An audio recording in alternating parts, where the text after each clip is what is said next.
This channel does not promote any violence, harmful, or illegal activities. All content provided by this channel is meant for an educational and information purpose only. মুখ্যমন্ত্রী মমতা বন্দ্যোপাধ্যায় আজকে সন্দেশখালীতে যাচ্ছেন। উত্তপ্ত হওয়ার পর বর্তমানে শান্ত পরিস্থিতি সন্দেশখালী, এবং যেভাবে সন্দেশখালী উত্তপ্ত হয়ে উঠেছিল মনে করা হচ্ছিল 2024-এর লোকসভা নির্বাচনে হয়তো একটা বড় প্রভাব পড়তে পারে, কিন্তু না, সন্দেশখালীর এই যে ডামাডোল সেটা ভোটে কোন রকম কোনো প্রভাব ফেলেনি। আজকে মুখ্যমন্ত্রী সেখানে প্রশাসনিক সভা রয়েছে, সবটা নিয়ে আমরা কথা বলবো। আমাদের প্রতিনিধি সঞ্জু সুর সরাসরি রয়েছেন আমাদের সঙ্গে। সঞ্জু, নম্বর আইসিডিএস সেন্টারে নতুন বিল্ডিং নির্মাণ, দিলীপ সরকারের বাড়ি নিকট থেকে বীরেন সরকারের বাড়ি পর্যন্ত। দেখো, দীর্ঘ প্রায় 8-9 মাস যাবৎ সন্দেশখালী শুধু রাজ্য নয়, দেশের রাজনীতিতে একটা অন্যতম ভূমিকা পালন করেছে। বরং বলা যেতে পারে সন্দেশখালীকে নিয়ে প্রত্যেকটি রাজনৈতিক দল, শাসক দলের মতো কথা বলেছে, বিরোধী রাজনৈতিক দলগুলো তাদের মতো করে কথা বলেছে, এবং যেটা talk of the town, talk of the state, talk of the country হয়ে সেই সন্দেশখালীতে মুখ্যমন্ত্রী মমতা বন্দ্যোপাধ্যায় এসেছেন। আমাকে এ প্রসঙ্গে বলে রাখি যে এই 2024-এর লোকসভা নির্বাচনের আগে সন্দেশখালীর এই কিছু মা বোনেদের নিয়ে অশোকনগরে একটি অনুষ্ঠান হয়েছিল। মুখ্যমন্ত্রীর একটি রাজনৈতিক সভা ছিল, সেখানে সন্দেশখালীর কিছু মা বোনেদের নিয়ে যাওয়া হয়। সেখানে মুখ্যমন্ত্রী মমতা বন্দ্যোপাধ্যায় বলেছেন আমি সময় করে অবশ্যই সন্দেশখালী একবার যাব। তো সেই সন্দেশখালীতে তো অবশেষে মুখ্যমন্ত্রী আসছেন, যদিও যখন সন্দেশখালীতে প্রত্যেক দিন কিছু না কিছু ঘটনা ঘটছে, যখন সন্দেশখালীতে রাজ্যের তো বটেই দেশেরও মিডিয়ার নজর ছিল, সেই সময় কিন্তু সন্দেশখালীতে দাবি উঠেছিল যে কেন মুখ্যমন্ত্রী তিনি আসছেন না, কেন এখানে আসছেন না, কেন মমতা দিয়ে আসছেন না। তাদের বক্তব্য, অর্থাৎ সন্দেশখালীর যেসব মহিলারা বিক্ষোভ দেখাচ্ছিলেন তাদের বক্তব্য ছিল তারা মুখ্যমন্ত্রীকে জানাবেন। সেই সময় মুখ্যমন্ত্রী বলেছিলেন যে আমি সময় পেলে অবশ্যই সন্দেশখালী যাব। সেই সময় হয়েছে, আজ মুখ্যমন্ত্রী মমতা বন্দ্যোপাধ্যায় আসবেন।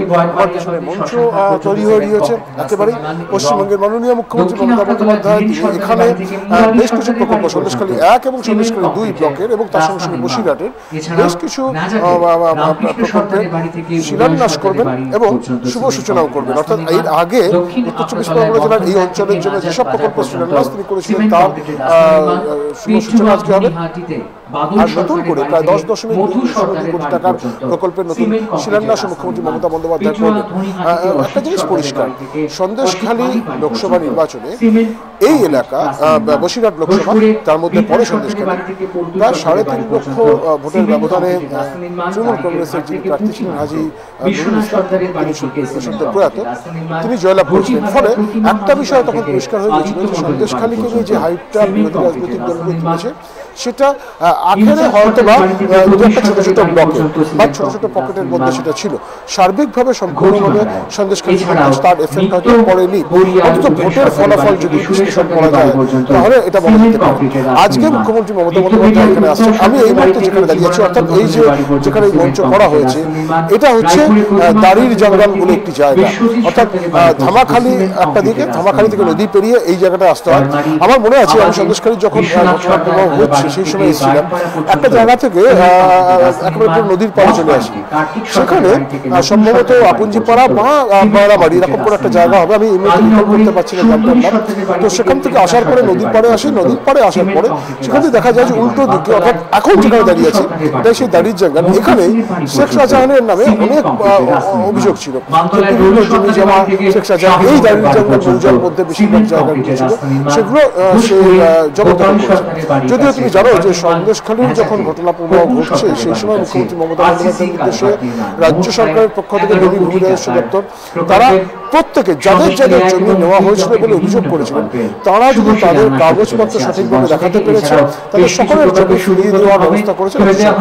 এবং তেমন একটা সময় মুখ্যমন্ত্রী মমতা বন্দ্যোপাধ্যায় পুরো এলাকাটা আমি যদি সম্ভব হয় আমার কাছ থেকে বলবো যেভাবে এই মুহূর্তে এখানে সেখানে সামনে কন্যাশ্রীদের নিয়ে এসে বসানো হয়েছে। এরা মূলত কন্যাশ্রী যে স্কিম আছে সেই স্কিমের স্টুডেন্টেরা তারা এখানে রয়েছেন। আর তার সঙ্গে সঙ্গে পুরো এই যে ঋষি অরবিন্দ ময়দান, সেই ঋষি অরবিন্দ ময়দানটা কিন্তু এই মুহূর্তে একেবারে হিন্দিতে একটা শব্দ আছে খাচাখাচ ভরা হুয়া হয়, ঠিক তেমনভাবে পুরো মানুষ এখানে চলে এসেছেন। মুখ্যমন্ত্রী তিনি 1:45 থেকে 1টার মধ্যে এখানে এসে উপস্থিত হবেন। ফলে বলা যেতে পারে যে সন্দেশখালীর মানুষজন তারা অধীর আগ্রহে অপেক্ষা করছেন। একটা জিনিস তোমাকে আরও স্পেসিফিক্যালি বলে রাখি, সেটা হচ্ছে যে আজকে মুখ্যমন্ত্রী এখানে এসে এক তো সন্দেশখালীর যে ঘটনা প্রবাহ, সন্দেশখালীর যে ইস্যু, সেই বিষয়গুলো নিয়ে তো বলবেনই, শিলান্যাস বা শুভ সূচনা সেই বিষয়গুলোর পাশাপাশি তার রাজনৈতিক বক্তব্যে কিন্তু, যদিও এটা সরকারি মঞ্চ, কিন্তু রাজনৈতিক বক্তব্য অবশ্যই থাকবে এবং সেক্ষেত্রে সন্দেশখালীর সম্পূর্ণ বিষয়গুলো নিয়ে মুখ্যমন্ত্রী মমতা বন্দ্যোপাধ্যায় তার প্রশাসন কীভাবে কী করছে। তোমাকে প্রসঙ্গ করে বলে রাখি, এইখানে মুখ্যমন্ত্রীর যে সভামঞ্চ, ইতিমধ্যে আমরা দেখেছি ডিজি তিনি এখানে রয়েছেন, এডিজি সাউথ বেঙ্গল তিনি এখানে রয়েছেন, ফলে বলা যেতে পারে প্রশাসনিক কিছু একটা ঘোষণাও হয়তো মুখ্যমন্ত্রী মমতা বন্দ্যোপাধ্যায় করবেন।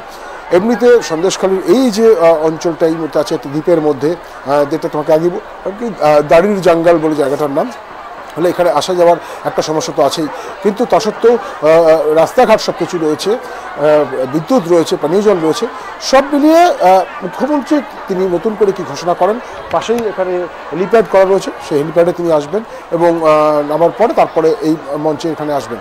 তো মুখ্যমন্ত্রী কি ঘোষণা করেন সেটা নিয়ে অধীর আগ্রহে অপেক্ষা করছেন প্রায় 100 জন উপভোক্তাকে। আরেকটা জিনিস বলে রাখা ভালো যে আজকে মুখ্যমন্ত্রী এই সভামঞ্চ থেকে সব মিলিয়ে এই সন্দেশখালীর 1, 2 এবং বসিরহাট মহকুমা মিলিয়ে প্রায়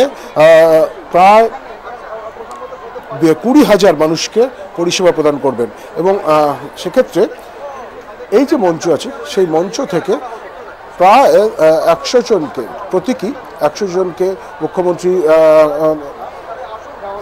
এখান থেকে পরিষেবা প্রদান করবেন এবং সেটা মুখ্যমন্ত্রীর হাত দিয়ে সেই পরিষেবা প্রদান করা হবে মঞ্চের উপর থেকে। আর সব মিলিয়ে প্রায় 20,000 মানুষকে পরিষেবা দেওয়া হবে। কয়েকদিন আগে তুমি জানো মুখ্যমন্ত্রী যখন নবান্নে সাংবাদিক সম্মেলন করছিলেন সেই সময় তিনি জানিয়েছিলেন যে তিনি এই অনুষ্ঠান থেকে কি করতে চলেছেন। ফলে বিভিন্ন জায়গায় রাস্তা আছে, নলকূপ নির্মাণ আছে, এই সমস্ত বিষয়গুলো সেগুলো তো অবশ্যই হবে। মুখ্যমন্ত্রীর জন্যই এখন অপেক্ষা করছেন সন্দেশখালীর এই দাড়ির জাঙ্গাল ব্লকের বা এই এলাকার মানুষজন। একেবারে নজর থাকবে সঞ্চু এবং মুখ্যমন্ত্রী মমতা বন্দ্যোপাধ্যায় ঠিক কি বার্তা দেন সেখান থেকে আমাদের নজর থাকবে। আপাতত তোমাকে ধন্যবাদ এবং সেই ছবি আমরা আপনাদের সামনে তুলে ধরছি। মুখ্যমন্ত্রী মমতা বন্দ্যোপাধ্যায় আর কিছুক্ষণের মধ্যে গিয়ে পৌঁছাবেন কর্ণখালীর যে ঋষি অরবিন্দ মিশনের মাঠ রয়েছে সেখানে এবং মুখ্যমন্ত্রী সেখানে পরিষেবা প্রদান করবেন এবং সব মিলিয়ে প্রায় 700 জন পুলিশ আধিকারিক নিরাপত্তার দায়িত্বে রয়েছেন। পাশাপাশি 70টা সিসি ক্যামেরা লাগানো হয়েছে। একেবারে কড়া নিরাপত্তার চাদরে মুড়ে ফেলা হয়েছে গোটা সন্দেশখালীকে। পাশাপাশি তৃণমূলের পতাকা কাট আউটে একেবারে ছেয়ে গিয়েছে সন্দেশখালীর পথঘাট এবং ধাবাখালী, তুষখালী, ভোলাখালী, খুলনা সহ বিভিন্ন জেটি ঘাটেও নিরাপত্তা ব্যবস্থা বাড়ানো হয়েছে। বিভিন্ন জেটি ঘাট দিয়ে প্রচুর পরিমাণে মানুষ তারা জেটিতে করে যে সভামঞ্চ বা যে মাঠে হবে অর্থাৎ ঋষি অরবিন্দ মিশনের মাঠ, সেখানে তারা সকাল থেকেই পৌঁছাতে শুরু করেছেন এবং সেই ছবিও আমরা আপনাদের সামনে তুলে ধরছি। জলপথেও নজরদারি থাকবে প্রশাসনের তরফে।